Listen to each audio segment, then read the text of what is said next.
আসসালামু আলাইকুম প্রিয় ভাইরা, আসসালামু আলাইকুম। কেমন আছেন? আশা করি সবাই ভালো আছেন, আমি ভালো আছি। প্রিয় ভাইরা, আজ আমি একটু কথা বলবো হোয়াটসঅ্যাপ বেলালকে নিয়ে। এই ছেলেটা ফেসবুক এবং ইউটিউবে ভাইরাল হয়ে ভালো টাকা পয়সা ইনকাম করতেছে। ইদানিং সে একটা নাকি বই লিখছে।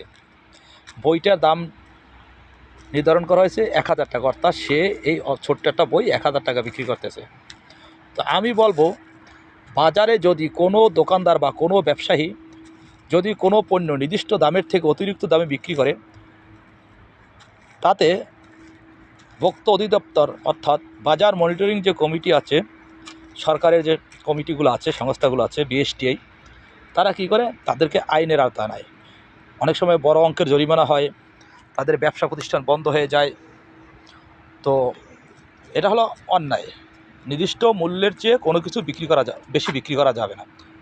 তো উদাহরণস্বরূপ ধরুন, একটা শার্ট অনেক সুন্দর, অনেক কোয়ালিটি সম্পন্ন, কোনো দোকানদার কোনো কাস্টমার কাছে দরাদমি করলো, 500 টাকা দিলে সে 1-2 হাজার টাকা দামাদামি করে বিক্রি করলো, অর্থাৎ দোকানদারের কাস্টমারের সাথে দরাদমি করে জিনিসটা বিক্রি করলো। সেটা যদি অন্যায় হয়ে থাকে বিক্রি করা নির্দিষ্ট দামের থেকে, তো হোয়াটসঅ্যাপে বেলালের এই 1,000 টাকা বই বিক্রি করাটা কেন অন্যায় হবে না? আমি সেটা প্রশ্ন রেখে গেলাম বাংলাদেশের প্রশাসনের কাছে। আমি প্রশাসনকে বলবো, দয়া করে এই বাটপারের আইনে আওতায় আনেন, এবং সে কেন অতিরিক্ত মূল্যের বই বিক্রি করবে তাকে আইনের আওতায় আনা হোক। বই হলো জ্ঞান। বই পড়ে আমরা কী করি? জ্ঞান অর্জন করি। জ্ঞান জিনিসটা সে কেন, যেটা পড়লে মানুষ কিছু শিখতে পারবে, এই ধরনের একটা জিনিস সে কেন 10-15 টাকা বিক্রি মাল সে কেন 1,000 টাকা বিক্রি করবে?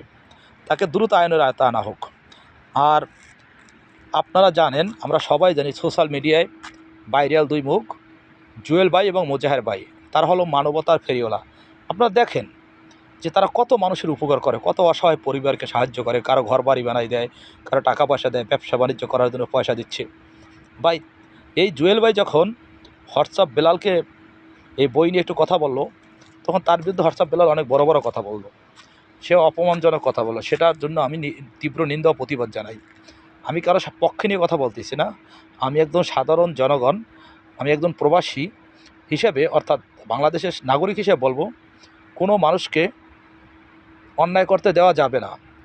আর হোয়াটসঅ্যাপ বেলাল যখন জুলুমটা করলো, যখন এই জুলুমের প্রতিবাদ করলো জুয়েল ভাই, তাকে নিয়ে উল্টোপাল্টা মন্তব্য করলো, এর একটা বিচার হওয়া উচিত, যাতে হোয়াটসঅ্যাপ বেলাল এ ধরনের পাতাবাজি বন্ডাবাজি করতে না পারে।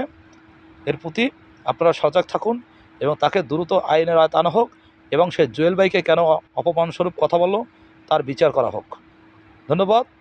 সবাই খেয়াল রাখবেন, হোয়াটসঅ্যাপ বেলালের মতো যে সকল টাউট বাটপার লোকজন আছে, তাদেরকে আপনারা আইনের হাতে তুলে দেন, এবং প্রশাসনের প্রতি বিনীতভাবে দৃষ্টি আকর্ষণ করছি, বাংলাদেশের বুকে এ ধরনের কোনো টাউট বাটপারের জায়গা দিয়েন না আপনারা। প্লিজ প্লিজ, ধন্যবাদ সবাইকে।